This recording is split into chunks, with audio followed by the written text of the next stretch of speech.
дуруд бар шумо бинандагони азиз. барномаи ахбори озодӣ бо хабарҳои тозаи Тоҷикистону ҷаҳон пешкаши шумо мешавад. имрӯз 26 май аст. ҳоло таваҷҷӯҳ кунед ба сархати мавзӯъҳои рӯз. Раҳматилло Зоиров баъди беш аз 20 соли раҳбарии ҳизби сотсиал-демократи Тоҷикистон курсиро холӣ кард, вале солҳои ҳампаймонҳояш зиёданд.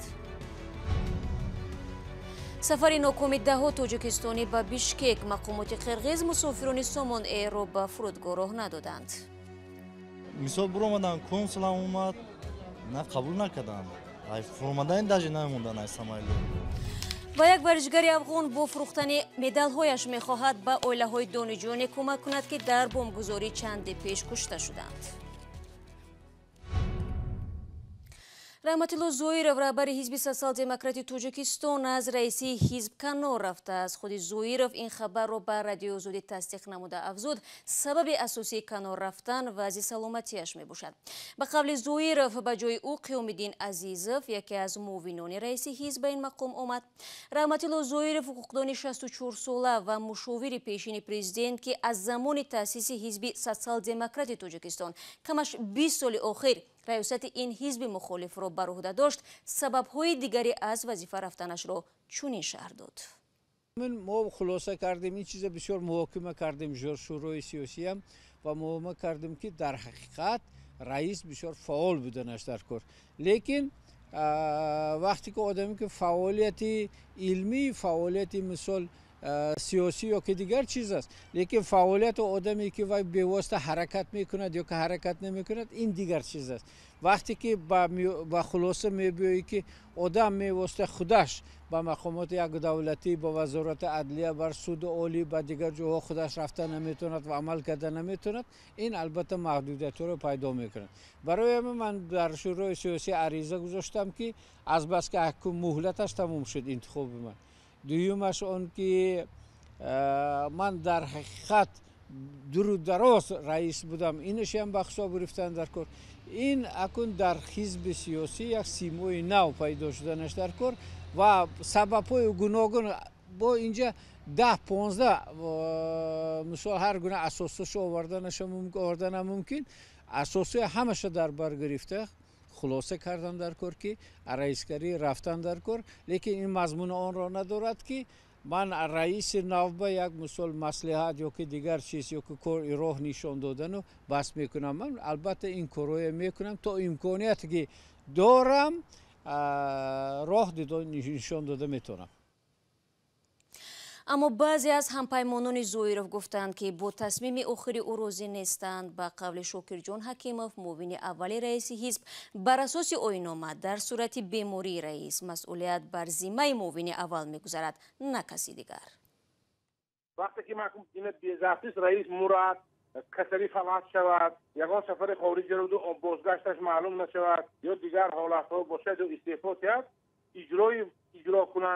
иҷрои вазифаи раиси ҳизб ба зиммаи муовини аввали раиси ҳизб гузошта мешавад. ин меъёри оиннома ва шӯрои сиёсӣ муовини раиси ҳизб даъват мекунад ва аъзоён ҳизби сотсиал-демократи Тоҷикистонро ягона ташаккули сиёсии мухолиф дар Тоҷикистон медонанд, ки дар қиболи баъзе аз тасмимҳои ҳукумат изҳоротҳои тунд медиҳад. аз ҷумла тағйири санаи интихоботи президентии соли гузаштаро аз 6 ноябр ба 11 октябр ғайриқонунӣ номида онро таҳрим карда буд. ҳизби мазкур дар чанд интихоботи парлумонӣ бо номзадҳояш иштирок карда ба итлои расмӣ ҳеҷ вақт рӯи заруриро нагирифтааст. раҳбарони ҳизб пайваста мегӯянд, ки овозҳои ҷонибдорони онҳо дуздида шудааст. салом, агар хату хабар мехоҳед мо дорем. навиди бомдодӣ, сархати хабарҳо, ахбори Тоҷикистон ва ҷаҳон, гузоришҳо ва таҳлилҳо. чӣ мегузарад ва чаро? донистан фаҳмидан аст. замима ё апи моро бигиред. шумо барномаи хабарии радиои озодиро тамошо доред. мақомоти қирғизистон мегӯянд шаҳрвандони Тоҷикистонро ба хотири маҳдудияти ахири ҷорӣ шуда дар нисбати Тоҷикистон ба фурудгоҳи Бишкек роҳ надоданд. шаби гузашта як ҳавопаймои ширкати Сомон Эйр наздики 200 нафарро ба Бишкек бурд, вале мақомоти қирғиз онҳоро бозпас фиристоданд. ин мусофирон ҳоло дар фурудгоҳи Душанбе ҳастанд ва маълум нест, ки тақдири онҳо чӣ мешавад. мулораҷаб Юсуфӣ ва барои Юсуфӣ баъди суҳбат бо мусофирон این گزارش را فرستادند.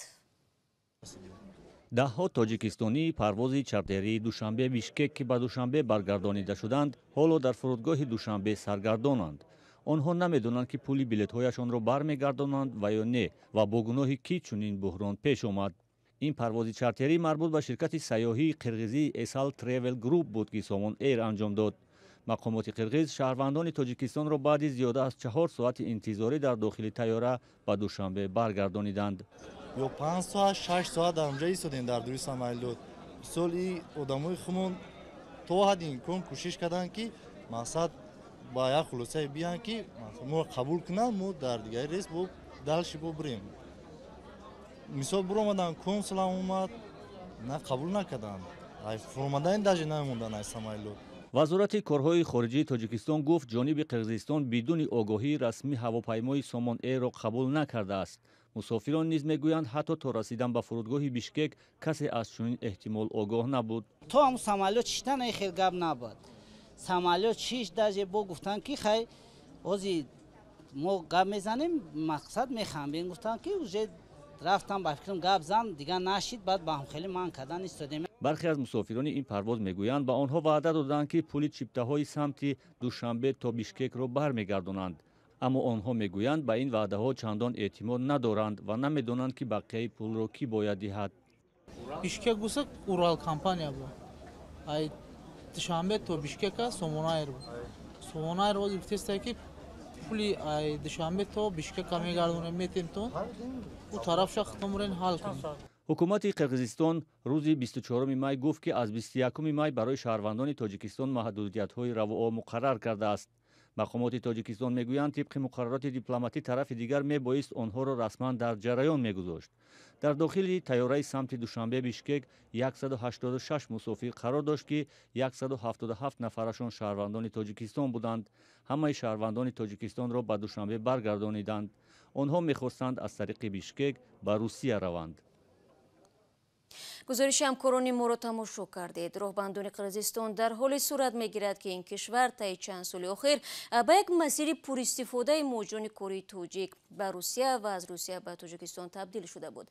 گروه مهاجران از تاجیکستان توسط شهرهای قرغیزستان به روسیه سفر میکردند یا برعکس طریق همین مسیر به وطن برمیگشتند، مخصوصا در دوره پاندمیه.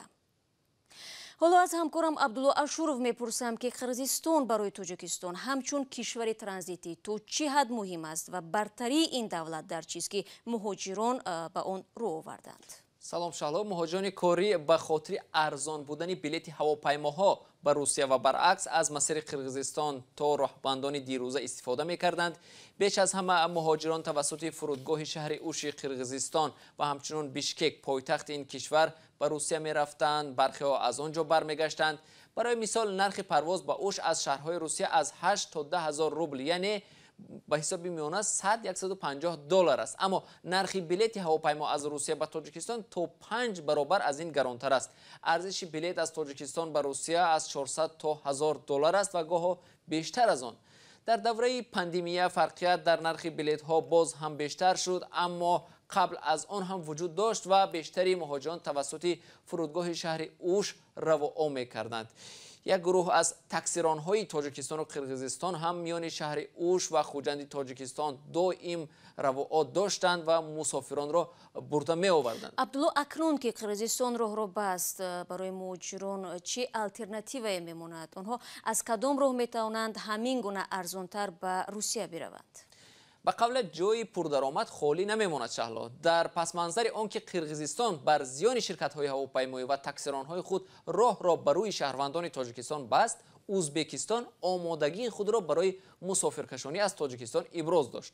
چند روز قبل شرکت ازبکستان هوا یولری اعلان کرد که شهروندان تاجیکستان می توانند با واسطه پروازهای چارتری این شرکت سفر کنند. همچنین مقامات دو کشور مسئله دوباره برقرار کردن روائای اتوبوس ها را میان تاجیکستان و ازبکستان به سازش رسیدند. وزارت نقلیات تاجیکستان در این باره اطلاع داده، هرچند از سنه دقیق نام نبرده است، ولی گفته می شود به زودی روهای اتوبوس ها با رعایت قاعده های سخت بهداشتی از سر گرفته می شود. همچنین قرقیزستان به حیث یک کشور ترانزیتی از سوی شرکت های بارکشانی تاجیکستان هم استفاده می شد که به سود دو کشور بود، اما حالا همه مسیرهای ازبکستان برای ماشین های بارکشان تاجیکستان گشوده هستند و تاجیکستان به راحتی می تواند از آن کشور استفاده کند. اقتصادشناسان بر اینند که بسته شدن راه ها همچنان قطع سودا بین تاجیکستان و قرقیزستان را در پی می آورد که بر زیان شرکت ها و تاجران و اقتصادی دو طرف می انجامد اگر به زودی تغییر در این سیاست ها راه نیافتد. بله، سپاس عبدالله. ولی باز هم بهترین مسیر برای مهاجران توجیک البته از خود تاجیکستان است، اما به دلیل جا داشتن مونوپولیا در بازار هواپیمایی در تاجیکستان، نبود رقابت سالم، گرانی نرخ سوزشواری و خدمترسانی فرودگاه‌ها ارزش بلیط‌ها را بلند برده است و این مهاجران را مجبور می‌سازد به کشورهای همسایه روند.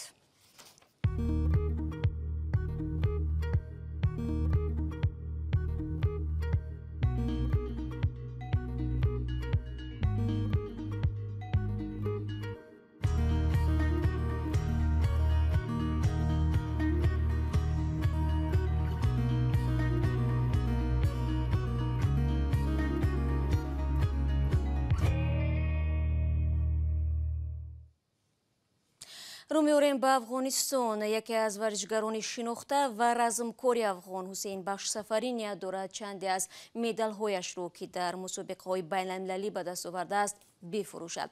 او می‌خواهد پول آن را به عائله‌های تقسیم کند که در حمله‌های خونین در کابل و ولایت لوگر عزیزانشان را از دست دادند. همکارم طاهر سفر گزارش می‌دهد. رزمکار افغان حسین بخش سفری می‌خواهد به عائله‌های دانشجویان کمک کند که در بمبگذاری چند پیش کشته شدند. می‌خواهد 2 مدالش را فروشد و برای آنها پول جمع آورد. مدال 2000 ابدی ترکمنستان اولین مدال تاریخ افغانستان از اشقاباد ترکمنستان هستند و مدال دومی را هم از مسابقات آسیایی مغولستان منگولیا گرفتم.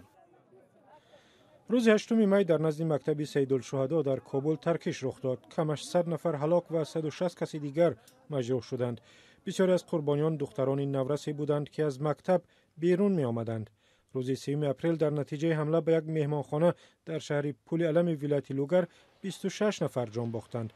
بعضیشان دانشجویان بودند که باید به زودی امتحان می سپردند. برای حادثه اخیری که در مکتب سید شهدا و حادثه خونین لوگر که صورت گرفتند، هر دویشان کسب علم و دانش بودند. اینا بر راه علم و دانش جانای شیرین خود از دست دادند. میخوایم که اینا را به فروش برسانم و از طریق از اینا خدمت برای خواهرها و برادرها و مکتب خود داشته باشند. حسین بخش سفری بعد عیادت آسیب دیدگان حمله در شفاخانه کابل برای فروش مدال‌هایش مزاید اعلان کرد. او تا حال 27 نشان به دست آورده است که افتخار برای افغان هاست. از این رو بعضی‌ها به او پول پیشنهاد کردند تا مدال‌هایش را نفروشد. دوستا و عزیزا و بزرگا و تجاران ملی و بین‌المللی تماس گرفتن. یکی صحبت کردند که با بسیار اشک و گلوی بغض ایرا گفتند که سفری صاحب ما هیچگاه نمیگذاریم که این مدال با ارزش بگذاریم که تو به فروش برسانی. حالا روز مزایده که قرار است در دبی برگزار شود معلوم نیست. و شهر ساراتوی روسیه با تاجیکستان پروازهایش را برقرار میکند. در این باره رهبر منطقوی روسپوتربنادزور خبر داده است. انتظار میرود نخستین پرواز از این شهر با رعایت قاعده های بهداشتی به تاجیکستان روز 2 ایون توسط شرکت سیبیر صورت بگیرد. بینندگان عزیز، وقتی برنامه اخباری آزادی اینجا به پایان میرسد. سپاسگزارم که تا آخرین لحظه ما را تماشا کردید و یادتان نرود از آنکه فردا هم شما را با خبرهای تازه منتظر خواهیم بود. خود را احتیاط کنید و روزی با براری داشته باشید.